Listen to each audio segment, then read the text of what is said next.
Hello बच्चों, welcome online coaching इन हिंदी। आज हम बात करेंगे कक्षा 9 के पहले चैप्टर संख्या पद्धति के बारे में और हम इसमें पढ़ेंगे एनसीईआरटी कक्षा 9 का पहला चैप्टर जिसमें हम यहाँ पे कवर करेंगे हम भूमिका से 1.1 जिसमें हम नंबर सिस्टम वगैरह कवर करेंगे और पूरी डिटेल में स्टडी करेंगे कि इसमें हम क्या-क्या पढ़ने वाले हैं और हम इसमें पढ़ेंगे पूरा यहाँ तक। ये प्रश्नावली 1.1 से ऊपर तक हम पढ़ेंगे और इसमें हम उदाहरणों को भी सॉल्व करेंगे। तो आइए इसी के साथ शुरू करते हैं। तो शुरू करने से पहले कुछ बातें मैं आपको बता देता हूँ। जो हमारी ऑनलाइन कोचिंग चलेगी वो हिंदी माध्यम में चलेगी और इसमें हम पूरा का पूरा syllabus one by one cover करेंगे और जो हमारी बेस बुक है वो है एनसीईआरटी की जो किताब है गणित की, हम उसको पढ़ेंगे। अब तो देखिए शुरू करते हैं। सबसे पहले देखिए संख्या पद्धति। तो इससे पहले दोस्तों हम पढ़ चुके हैं संख्या रेखा के बारे में और उसी के साथ हमारा चैप्टर शुरू होगा। तो संख्या रेखा हम एक बार दोबारा समझ लेते हैं। संख्या रेखा एक ऐसी काल्पनिक रेखा है जिसमें हम ये मानते हैं कि 0 से लेके और इसमें दाईं ओर बढ़ने पर सारी धनात्मक संख्याएं रहती हैं और वो कहाँ तक रहती हैं? अनंत तक। और बाईं ओर रहने पर सारी ऋणात्मक संख्याएं इसमें कवर होती हैं और वो भी रहती हैं पूरी बाईं ओर भी अनंत तक, किंतु ये ऋणात्मक होती हैं। तो इस सिस्टम को हम कहते हैं संख्या रेखा। इस संख्या रेखा पर जो ये नंबर दिए गए हैं उनको गणितज्ञों ने अलग-अलग नाम दिए हैं। आइए एक-एक करके उन पर हम विचार करते हैं। सबसे पहले आता है प्राकृतिक संख्याएं और इसको हम दिखाते हैं n से।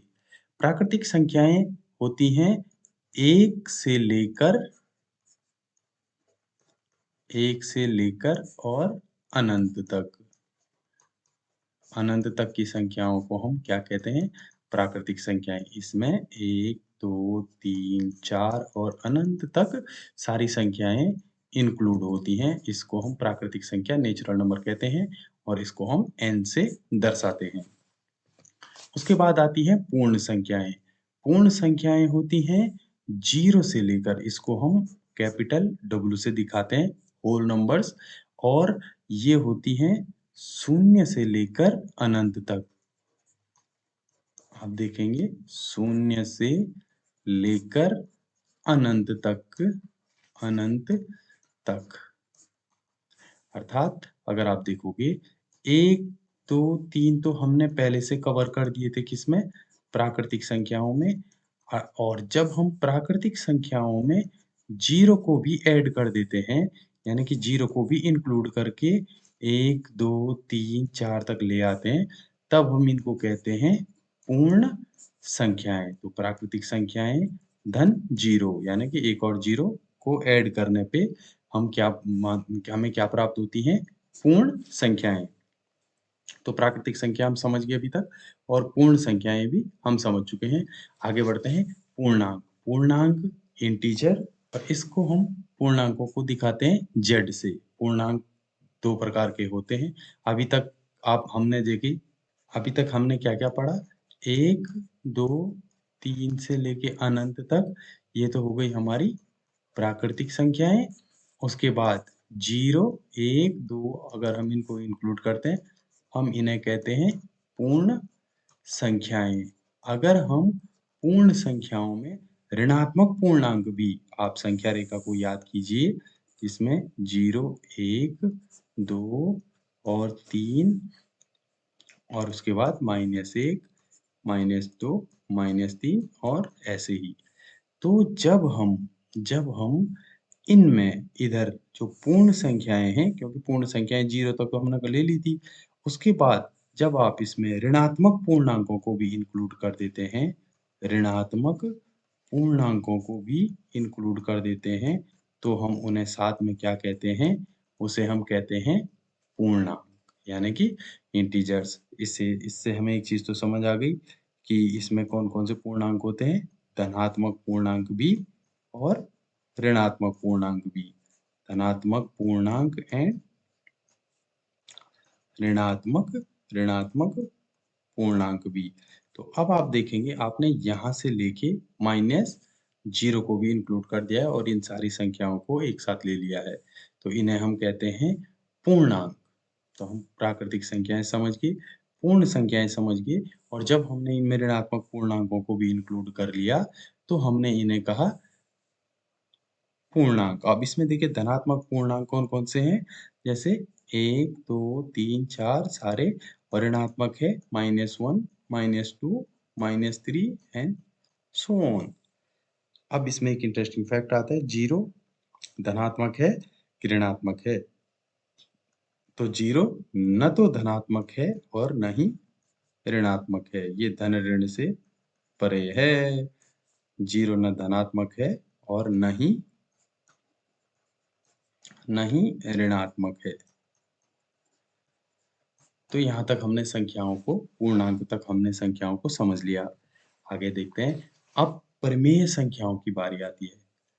परिमेय संख्याएं वो संख्याएं वो संख्याएं यहाँ पे देखिए, परिमेय संख्याएं बहुत महत्वपूर्ण है कक्षा 9 के लिए, आगे भी वो काम आएंगी, इसलिए इनको समझना बहुत जरूरी है। वो संख्याएं जिन्हें हम, इसकी परिभाषा ऐसी है कि वो संख्याएं जिन्हें p बटे q के रूप में लिखा जा सकता है। किसके रूप में लिखा जा सकता है? p बटे q के रूप में लिखा जा सकता है, लेकिन इनके साथ शर्त क्या है? पहली शर्त है कि p व q पूर्णांक होने चाहिए। पूर्णांकों में हमने अभी डिस्कस किया, ये क्या होने चाहिए? पूर्णांक होने चाहिए।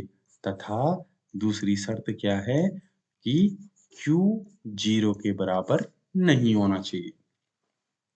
ऐसी संख्याओं को हम क्या कहते हैं? परिमेय संख्याएं। संख्या रेखा पर एक बार देख लेते हैं कि परिमेय संख्याएं कहाँ पे विराजमान होती हैं।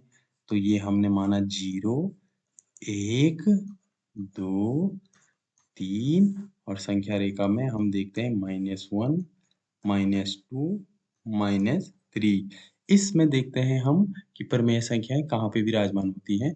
तो परिमेय संख्याएं अगर आप देखोगे तो 0 और 1 के बीच में भी तो कई सारी संख्याएं हैं, 1 और 2 के बीच में भी तो कई संख्याएं हैं। तो ये सारी संख्याएं परिमेय संख्याएं होती हैं, लेकिन इसमें पेंच है कि 0 और 1 के बीच की सारी संख्याएं परिमेय होंगी, लेकिन तब जब उन्हें p बटे q के रूप में यानी कि भिन्न के रूप में लिखा जा सके। p बटे q के रूप में यानी कि भिन्न, एक भिन्न के रूप में हम इनको लिख सकते हैं। अब इसमें आप एक चीज पूछ सकते हो कि सर ठीक है, 1 और 2 के करेक्ट बीच में क्या आता है? 3 बटे 2 आता है, और 0 और 1 के बीच में क्या आता है?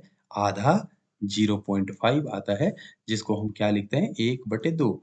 तो आप सब कह सकते हैं कि 1 बटे 2 तो एक परिमेय संख्या है, लेकिन फिर आपका सवाल आता है, क्या 1 एक परिमेय संख्या है? बिल्कुल, क्योंकि हम 1 को क्या लिख सकते हैं? 1 बटे 1। और सिमिलर 2 को हम क्या लिख सकते हैं? 2 बटे 1। सेम लॉजिक -1 को लिख सकते हैं -1 बटे 1। और इसी प्रकार से हम किसी को भी p बटे q के रूप में दिखा सकते हैं। इसलिए जितने भी पूर्णांक हैं, जितने भी पूर्णांक हैं, वो सब के सब क्या हैं? आपके परिमेय संख्याएं हैं, परिमेय संख्याएं। इनके बारे में हम और आगे डिटेल में समझेंगे। अभी के लिए आप इतना समझिए, एक बार और दोबारा से रिपीट कर लेते हैं। वो संख्याएं जिन्हें p बटे q यानी भिन्न के रूप में लिखा जा सकता है। और दूसरा पॉइंट, p व q क्या होने चाहिए? पूर्णांक होने चाहिए। और q क्या होना चाहिए? q 0 नहीं होना चाहिए। इनको हम क्या कहते हैं? परिमेय संख्याएं। आइए अब उदाहरणों से समझते हैं। उदाहरण दे रखा है, देखिए उदाहरण को भी सॉल्व करना बहुत ज़रूरी है दोस्तों, क्योंकि कई बार क्या होता है, एग्ज़ाम में सीधे-सीधे उदाहरण से सवाल बन जाता है। तो इसलिए उदाहरण को समझना भी बहुत ज़रूरी है। और आइए, क्योंकि देखो हमें पूरा पढ़ना है, शॉर्टकट नहीं लेने हैं, थोड़ा टाइम लगाना है, लेकिन हमें हर एक चीज़ कवर करते हुए चलना है। तो इस उदाहरण का पहला सवाल है, पहला सवाल जो ये उदाहरण पूछ रहा है, ये पूछ रहा है प्रत्येक पूर्ण संख्या एक प्राकृतिक संख्या होती है। आप ध्यान दीजिए, प्रत्येक पूर्ण संख्या एक प्राकृतिक संख्या होती है। क्या ये बात सही है? तो पहला है असत्य। असत्य। अब आप बताइए असत्य क्यों है? क्योंकि 0 क्या है? एक पूर्ण संख्या है, पर एक प्राकृतिक संख्या पूर्ण संख्या तो है, पर प्राकृतिक नहीं है। प्राकृतिक नहीं है 0। ठीक है? इसलिए ये कथन क्या है? असत्य है। दूसरा कथन ये पूछ रहा है कि प्रत्येक पूर्णांक एक परिमेय संख्या होती है। इस चीज को भी समझना जरूरी है। प्रत्येक पूर्णांक एक परिमेय संख्या होती है। ये मैंने पहले उधर ऊपर के पॉइंट में भी समझाया था।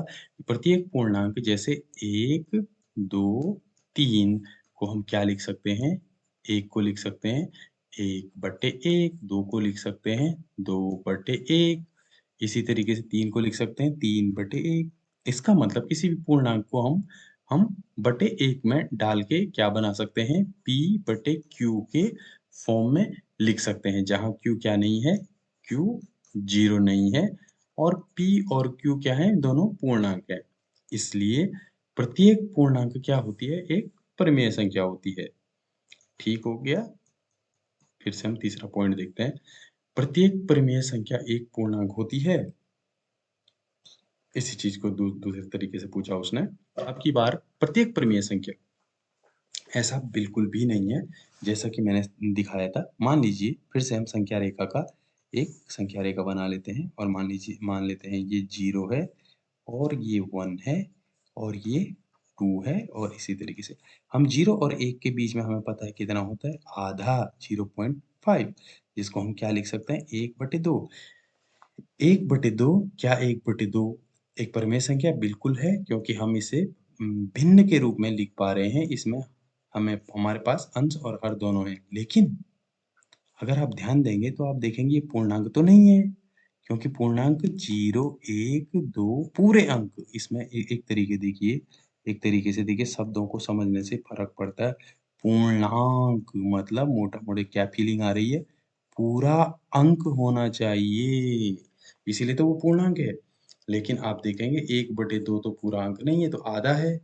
तो इसलिए ये कथन क्या है? तीसरा कथन हमारा असत्य हो जाता है, क्योंकि परिमेय संख्याएं तो बहुत सारी होती हैं और हर परिमेय संख्या पूर्णांक नहीं होती, क्योंकि पूर्णांक हमारे बहुत ही लिमिटेड हैं, 1, 2, 3। जबकि जबकि आप देखेंगे परिमेय संख्याएं 1/2, 3/2, 5/7 कई सारी हो सकती हैं।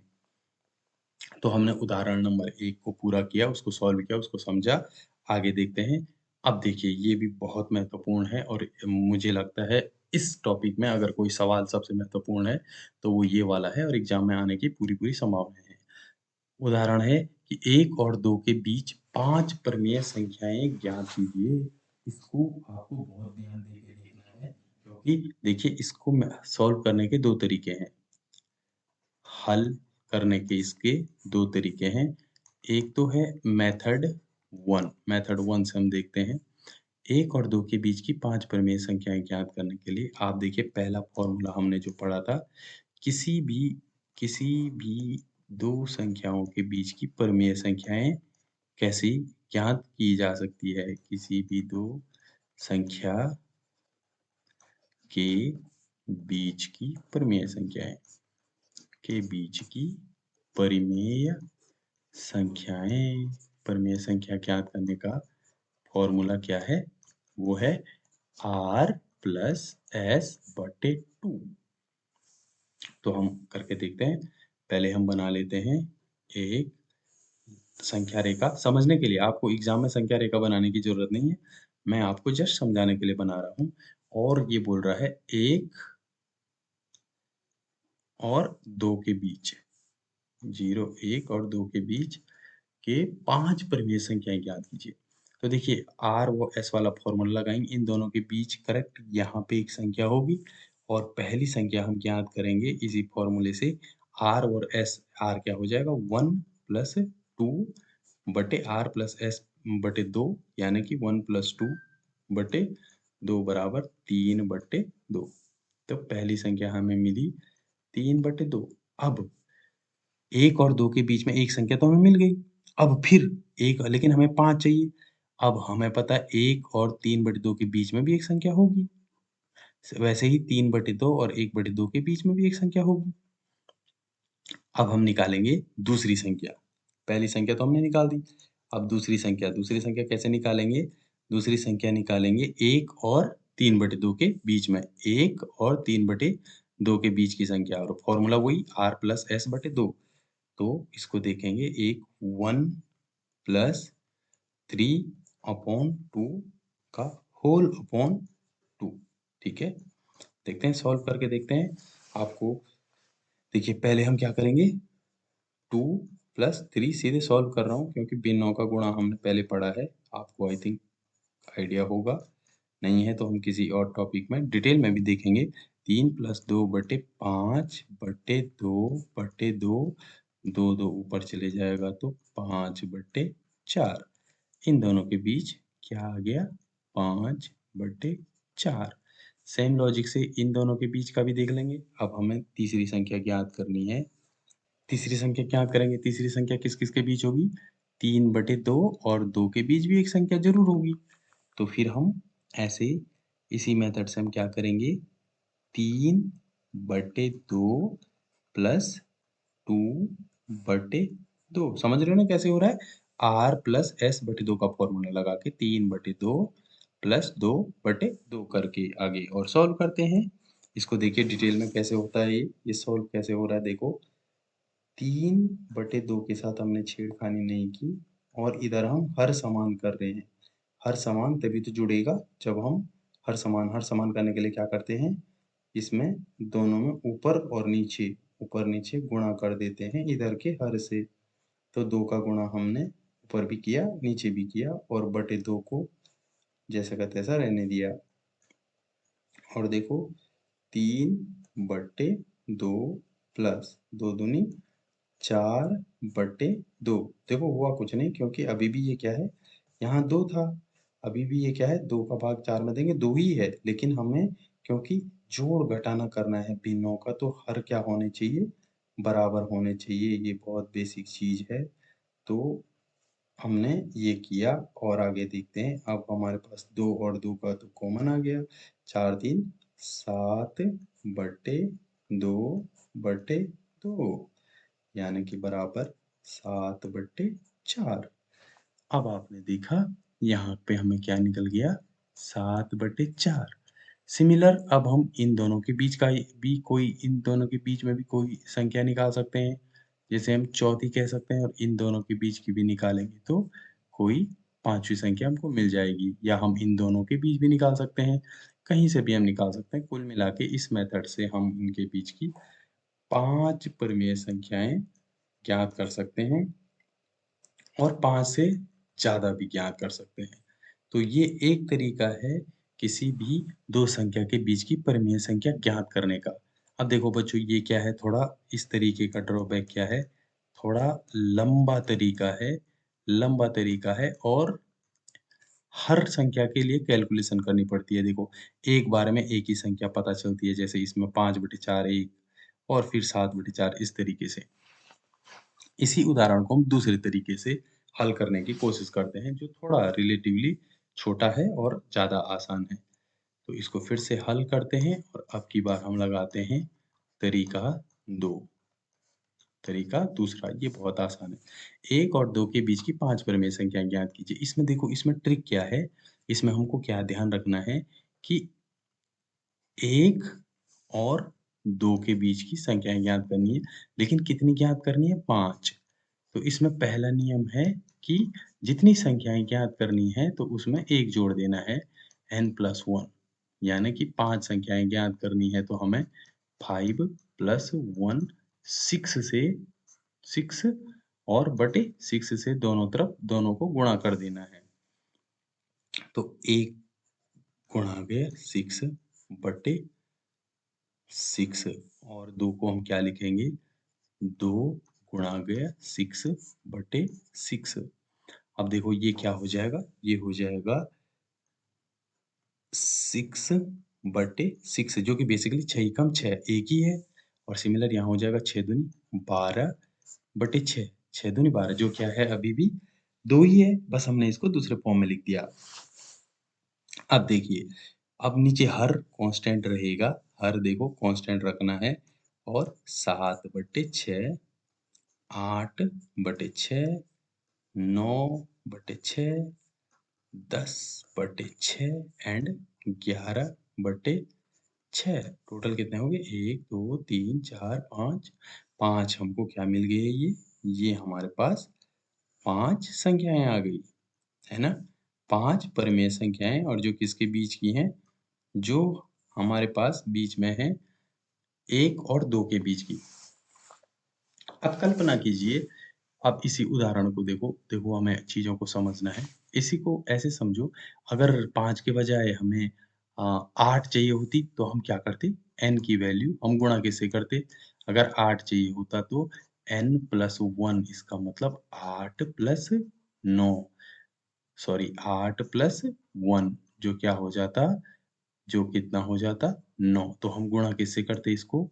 9/9 से। तो 1 को हम क्या लिखते? 1 को हम लिखते 9/9 और 2 को हम लिखते कितना? 18/9 और इसके बीच में हम संख्याएँ कैसे लिखते? पहली हो जाती 10/9 फिर 11/9 और इसी तरीके से 12, 13, 14, 15, 16, 17, 17 तक।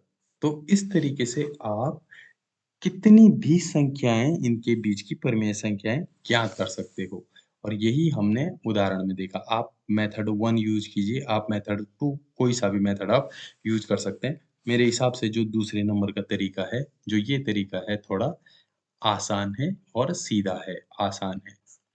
एक बार क्विक रिकैप कर लेते हैं, एक बार खत्म करने से पहले एक बार क्विक रिकैप कर लेते हैं। हमने बात की संख्या रेखा के बारे में और फिर हमने इसमें प्राकृतिक संख्याएँ जो 1 से लेकर सारी अनंत तक होती हैं। फिर हमने बात की पूर्ण संख्याओं के बारे में जिसे W से डिनोट करते हैं, 0 से लेके अनंत तक होती हैं।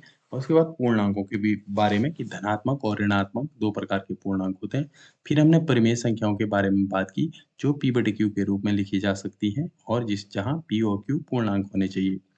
फिर हमने 2 उदाहरणों को 2 अलग-अलग तरीकों से सॉल्व किया। तो इसी के साथ थैंक्स अ लॉट और अगर आपको कोई भी डाउट है, आगे का हम पढ़ेंगे इसके अगले पार्ट में और अगर आपको कोई भी डाउट है तो आप प्लीज़ कमेंट करके ज़रूर देख लीजिए और अगर आप वीडियो बाद में देख रहे हैं तो पिन्ड कमेंट भी ज़रूर देख लीजिएगा। मैं कोई इम्पोर्टेंट अगर कोई कमेंट होगा तो अब या कुछ भी कुछ करना रहेगा तो मैं उसको पिन करके बच्चों के लिए लगा दूँगा। तो बच्चों मिलते हैं इससे आगे के सेशन में, तब तक के लिए पढ़ते रहिए।